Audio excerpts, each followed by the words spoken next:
আসসালামু আলাইকুম রকি ভাই, কেমন আছেন? আলহামদুলিল্লাহ ভাই, কি অবস্থা আপনার? ভালো আছেন? এই তো ভালো আছি আলহামদুলিল্লাহ। তো ভাই আপনি কুয়েতে কোন জায়গায় ছিলেন আগে? আমি কুয়েতে আগে ভাই জাহারা ছিলাম। আচ্ছা আচ্ছা। কুয়েত জাহারা ছিলাম। জি। এই যে নাদের সামনে বিলে একটা ছিলাম। হ্যাঁ হ্যাঁ।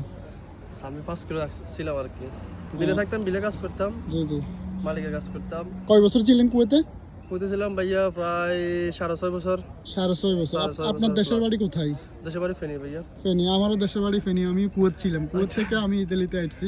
তো ভাইয়া আপনি কুয়েত থেকে কিভাবে রোমানিয়া গেছেন, এটা যদি বিস্তারিত একটু বলতেন, বা অনেকে আমার ফলোয়াররা বা জানতে চাচ্ছে অনেকে ভাই বাদারে আসলে এটা বলতে আমি অনেকবার রিকোয়েস্ট করছিল, বলতে চাই না পাবলিক প্লেসে। জি জি। তবে যারা পার্সোনাল মানুষ তাদেরকে কথা বলি, হ্যাঁ। কিভাবে প্রসেসিং করছি, কিভাবে আসলাম বলি, কিন্তু এইসব সোশ্যাল মিডিয়াতে বলার মানে ইচ্ছা নাই। এই কারণে সবাই ফোন দিয়ে বিরক্ত বোধ করে, তারপরে দালাল এইটা ওইটা, হ্যাঁ এরকম এখন harassment-এর আপনি তো শিকার হয়। মানুষের উপকার করতেছেন, অনেকে অনেক কিছু মনে করে। তো আমি চাচ্ছি অনেকে জানার ইচ্ছা, বা কিভাবে আসতে হয়, কিভাবে এগুলা প্রসেসিং করতে হয়। আপনি যেহেতু ফেস করছেন এই জায়গাটা, তো একটু বললে ভালো হতো। দেখেন ভাই, বর্তমানে মিডল ইস্টে হ্যাঁ মানে কুয়েত থেকে আসতে হলে আহামরি কোনো ডকুমেন্ট বা কোনো যোগ্যতা আহামরি কিছু, হ্যাঁ, বা আমার দ্বারা হইব কি, আমি ইংলিশ জানি না, ইংলিশে কথা বলতে পারি না, আমার দিয়ে হইব কি না, মালিক কোনো সমস্যা করবো কি না, এই সমস্যার কারণে অনেক মানুষ আগাইতে যায় আবার পিছ নেমে যায়।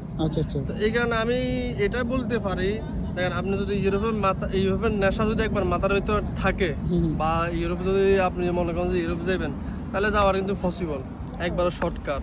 যেমন আমি আপনার A to Z বলি, ধরেন আপনি ইউরোপের স্বপ্ন দেখলেন, হুম। ভালো কোনো এজেন্সি পাইতেছেন না বা বিশ্বস্ত লোক পাইতেছেন না, তো যেমন আমার পরিচিত অনেক মানুষ আছে, সবার আমি বলছি কিভাবে আসা যায়। তো বিস্তারিত আবার বলতেছি, যেমন ভালো একটা লোক ধরবেন, বা আমার যদি কোনোভাবে মেনশন করতে পারেন, আমি মেনশন দিয়ে দেবো, ফেসবুক আইডি, টিকটক আইডি দিয়ে দেবো, ওকে।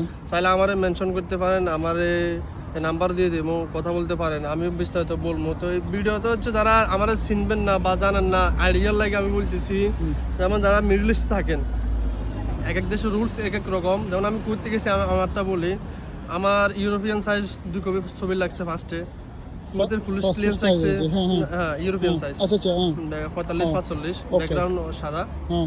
তারপর হচ্ছে যে এই কুয়েতের পুলিশ ক্লিয়ারেন্স, পাসপোর্ট আর আকামা। আকামা। আকামা এই সাইটটা ডকুমেন্ট হলে এনাফ। তো আপনি এমবাসি ফেস করার কয়দিন পরে যে ভিসা হাতে পাইছেন?